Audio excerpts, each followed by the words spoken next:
everybody. Welcome back to Rave Report. My name is Van. And my name is Ava. The school-wide DOL, or Demonstration of Learning, is this week. On Wednesday and Thursday, from 5:30 to 7 p.m., the school will host this event, which is required for all students except seniors. You guys are lucky. During the DOL, everyone will showcase a piece of something they've learned or a project that they have been involved in. You can choose to present something you've worked on alone or collaborate with a group. Good luck to all of those people participating. We can't wait to see what everyone has learned and created. As the 2024-2025 academic year draws to the end, students and staff at iTech Preparatory are celebrating a year marked by innovation, growth, and achievement. From groundbreaking STEM projects to community engagement initiatives, this school has continued to foster a forward-thinking environment that prepares students for future success. Seniors are preparing for graduation, while underclassmen reflect on their progress and look ahead to new challenges. Teachers and administrators praise for their resilience and creativity demonstrated throughout the year, highlighting iTech's continued commitment to academic excellence and student environment. With summer on the horizon, the school community looks back with pride and forward with optimism. Hello, Ravens. Remember, there's no school on Monday, May 26th, because it's Memorial Day. Don't forget to honor and remember those who have died in military service in the United States on Memorial Day. You could do this by visiting cemeteries or memorials, participating in or watching parades, observing a moment of silence at 3 p.m. local time, flying the American flag at half-staff until noon. It's a day of remembrance, not to be confused with Veterans Day, which honors all who have served. The Vancouver City Council has approved more than $11 million to help build and preserve affordable housing across the city. The money will go toward 5 different projects that are expected to create or maintain about 330 rental units. Most of the housing will support seniors, people with disabilities, and residents coming out of homelessness. The projects include a mix of new construction and renovations, with some units set aside for people making as little as 30% of the area's median income.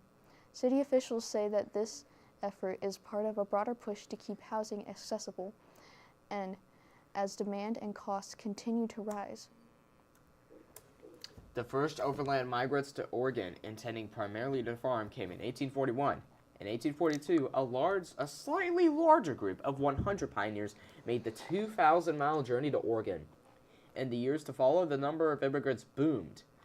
Farmers hoped to find better lives in the utopia of Oregon. Pioneers began to call the route the Oregon Trail. On this day in 1843, around 1,000 men, women, and children climbed aboard their wagons and started westward out of the small town of Elm Grove, Missouri. The train was made up of more than 100 wagons and 5,000 oxen and cattle. Dr. Elijah White, a word that I cannot say, missionary who made the trip in 1842, served as the guide. Migration on the Oregon Trail soon became an annual event. The trail was heavily traveled until 1884, when Union Pacific finished constructing the Transcontinental Railway. Now we have a Spanish segment.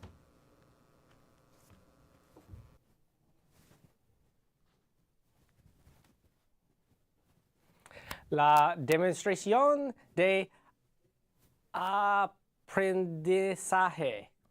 Ahoy.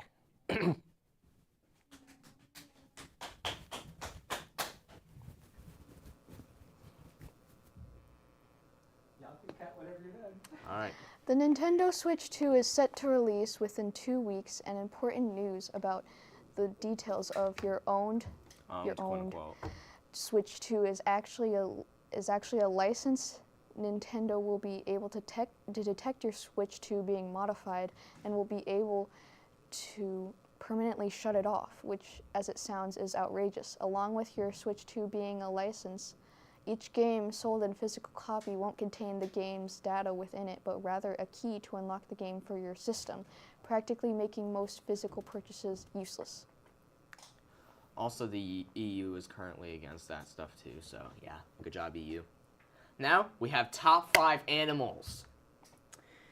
Number 5 is the bear. Really cool animal. Really, really powerful. Number 4 is going to be the crab. Mr. Krabs, money. Number 3 is going to be the llama. Y'all familiar with llamas? You know, that thing. Number 2 is going to be the creature. You know, the creature. Substitute teacher, substitute creature. And finally, fish. Fish are awesome. They're really cool. There's a lot of them. Our last and final story is an important one, and this is an exclusive. The email has not yet come out yet about the ESB election and results. You will hear it on the radio report first. And after our ASB runoff elections, next year's president will be Josiah Ameling. High school's activities coordinator will be Bella Rodriguez. That's her. Communications officer is going to be Eli Mocht. That guy. Parliamentarian is Ling Buster. Middle school president Jimmy Kai. Let the graphic show up. Hold up. There you go. Middle school activities coordinator Isaac McKimbin. Good job, Isaac. And secretary Joel Anling. There he is. And last but not least, treasurer Hudson Lueck. Hudson Lueck. There he is. Well, thank you so much for watching. And remember to have a nice day, Ravens. See y'all next time.